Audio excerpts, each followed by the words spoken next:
Heavy machine gun, rocket launcher, shotgun. I love this more than you can ever imagine. Hello everyone, I'm Leo and I played all of the main Metal Slug titles this week. Finished one game a day, trying to remember the stages, bosses that I once saw and fought against. I love Metal Slug and it's been more than maybe 5 years since I played the whole series again. Besides Metal Slug X, I adore Metal Slug X and never get bored playing it. I will be reviewing, retrospecting from the first title to the last, talk about what I liked, what I hated, flaws and charms of each title, and put them in my own Metal Slug tier list. Let's begin. Oh, by the way, I played all of the series on my Xbox Series X, but only Metal Slug 6 on my PlayStation 5, since the 6th game was released for PlayStation 2. I could only play it through the Metal Slug Anthology for PlayStation 4. For those who don't know, Metal Slug is one of the best arcade game series of all time, made by SNK exclusively for Japanese arcade machines first, and then Neo Geo consoles and American, European arcade machines later. For those who are over 28 years old, I'm sure Metal Slug holds a special place in their hearts, spending their parents' hard-earned money just to die to the most obvious bullet that you can dodge. Metal Slug did present a hardcore arcade experience, of course. Metal Slug is about a rebellion. General Donald Morden, who is basically Dr. Wily of Metal Slug, starts a coup to destroy world's army and conquer the world. Well, he basically manages to do it also, but behind lies a sad man.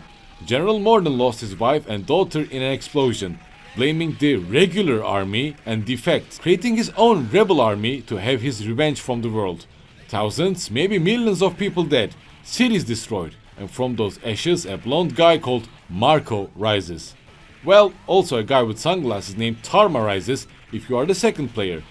The first Metal Slug, highly addictive, insanely fun, great music and remarkable boss fights. Players find themselves first in jungle, fighting against Morden's rebel army, freeing the prisoners and earning the new weapons from them. The whole game must be played without dying in order to score high score to complete against Japanese arcade monsters, and Metal Slug is quite fair if you try to play without dying. Well, fair, but also quite hard, of course. I can only manage to finish the first mission without dying, but I always end up adding credits to continue. Oh well. First Metal Slug title has 6 missions, with each mission having a linear progress, mini bosses and a main boss, and takes only 32 minutes to complete the whole game. Seriously, I was also quite shocked when I realized it, but whole game took around 30 minutes to complete.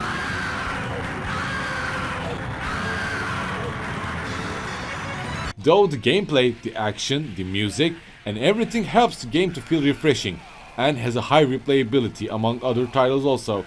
Therefore, I give Metal Slug an A tier rate. Do you wonder what's S? I will tell you straight away. I fucking love Metal Slug X. Also known as Definitive Edition of Metal Slug 2, is better, crazier, and longer, and bloodier than the first game, and my favorite.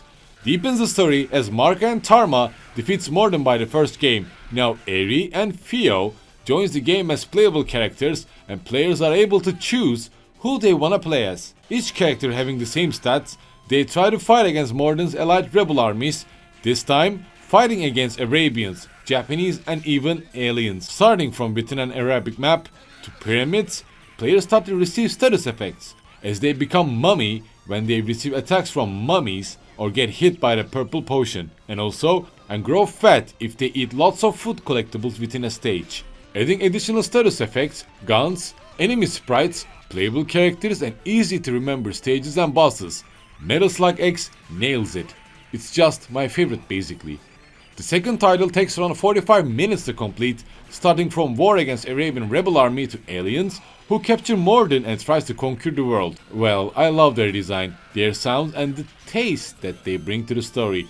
Marco, Eri, Tarma and Theo, who killed maybe over thousands of rebel army soldiers, now forms a temporary alliance, a pact to fight against aliens. You must say, but Leo, why do you care about Metal Slug's story? It's an arcade game. No one cares. You are wrong. As with each title, new enemies, new stages and new characters are included in the story, which shapes the whole progress. You may think that with each game, series improve with one step ahead, but you are wrong. I'll get to that, but for now, Metal Slug X deserve an S. S with a medal. 10 out of 10, great arcade experience, I love it. Now on to the next. This might be a little tricky, since I think this is the fan favorite one. Metal Slug 3, probably the craziest, the weirdest Metal Slug title of all. So, after fighting against Morden and his rebel forces, the game starts at a beach, fighting against these enormous crustaceans. And yeah, this is just a start. The game has zombies, man-eating yetis, man-eating plants, mummies, astral creatures, nearly everything. Well, my criticism is, players always, somehow, end up using a vehicle. Whether it's submarine, a helicopter or a jet plane, over and over again. I felt like Metal Slug kinda lost its spirit here a bit. Or rather, I prefer running through the battlefield, throwing grenades, saving prisoners, that jump and run and gun feeling. Don't get me wrong, I don't say the game is bad, but I also get why someone would say it's the best Metal Slug ever. But it's just not for me. The best thing about the game is, it has branching paths to complete missions. First time in the series, making players to discover new mini-bosses, weapons and stuff when they replay a run. And you know what, aliens become a threat once again, but this time Marco and his fellow companions take the battle to the main alien ship.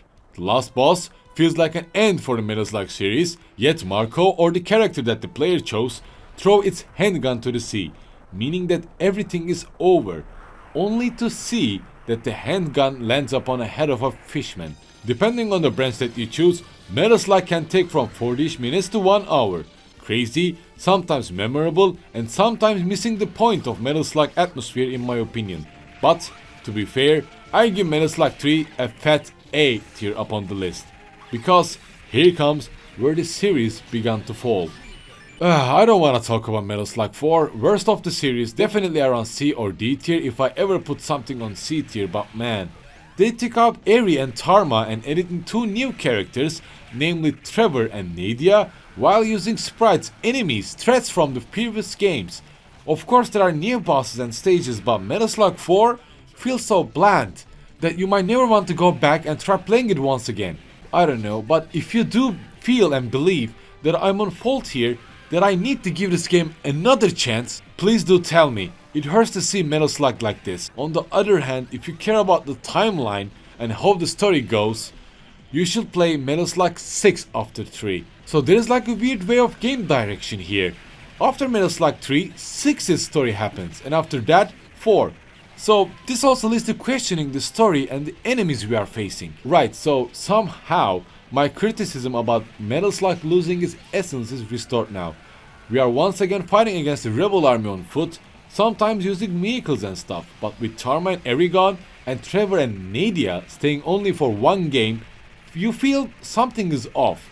Reason is there's a virus called White Baby that's been transmitted by Amadeus Syndicate, a science and intelligence branch of rebel army.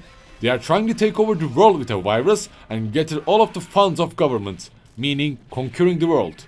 The saddest thing is, normally after you finish a Metal Slug, the last boss, the last sequence, you actually feel that you accomplished something. And you know what? This feeling is gone now with Metal Slug 4 actually.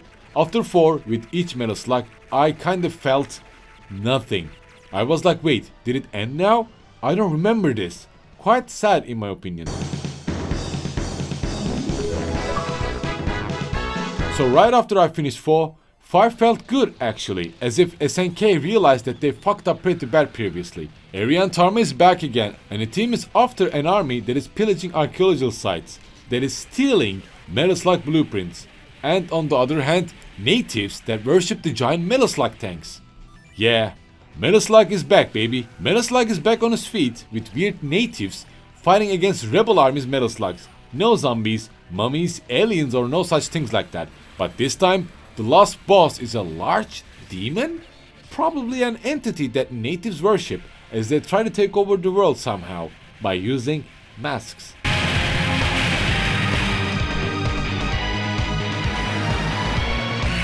Whole concept about Metal Slugs being used by the enemy as a giant boss fight seems cool. Content wise, it's not close to Metal Slug 3, but way better, and I mean way better than Metal Slug 4. With heavy metallish music in the background that makes the action intense, a new mechanic of sliding while firing a gun has been implemented, But again, even though the last boss is a demon, I yet again felt no sense of accomplishment here.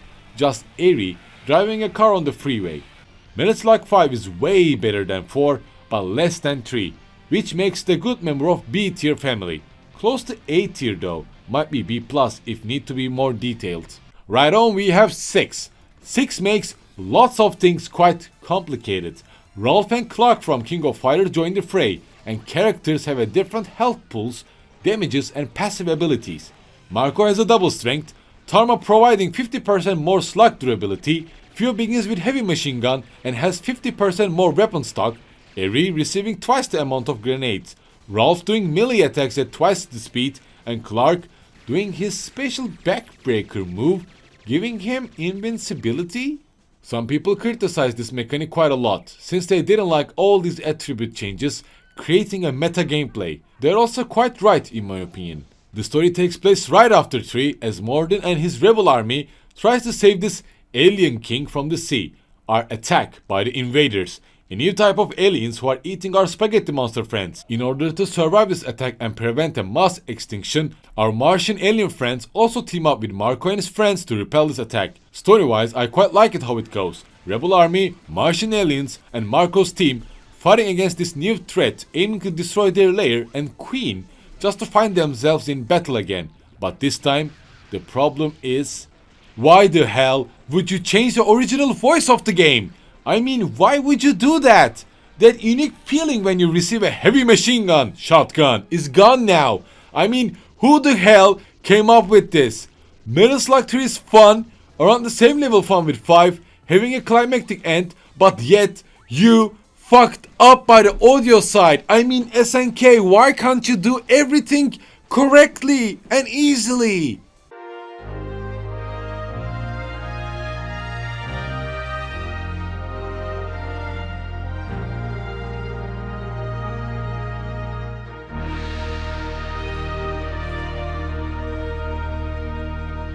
And the last but not least, Metal Slug 7, also known as XX, which I never played before actually. The only game developed not for arcade machines, has launched for 3DS and then Xbox 360 and PlayStation 4 as XX, featuring also Leona from King of Fighters series. Well, somehow she was a DLC character, but look at her, man. Timeline wise, it's the latest mainline game. Marco and his team yet find themselves fighting against Morden, but this time Rebel Army from future also aids Morden by his war. So there is once again craziness mixed with run and gun platforming here, which I desire from a Metal Slug game. The ending is quite anticlimactic once again, but the levels, bosses and sprites do have this Metal Slug feeling. But on the other hand, if you purchase Metal Slug XX, you can do combat school missions, which provides additional challenges to complete. These challenges include clearing a stage within a time, life limit, and only with a specific weapon. Even though the game takes only 40 minutes to finish, these combat school challenges and trials provide extra gameplay and content, which would satisfy Metal Slug fans in my opinion. I've tried to cover all main Slug titles from 1 to 7, from their story to gameplay, and what I liked and haven't. As you can guess, I'm waiting for Metal Slug Tactics a lot, and planning to cover it also as soon as it's released in the future. I really hope that SNK revives the series with more run and gun, platformer formula also, rather than tower defense mobile games in fact. And you know what, I think roguelike elements would suit this franchise quite a lot. This is my message to SNK. Please do consider making a Metal Slug with roguelike elements, please.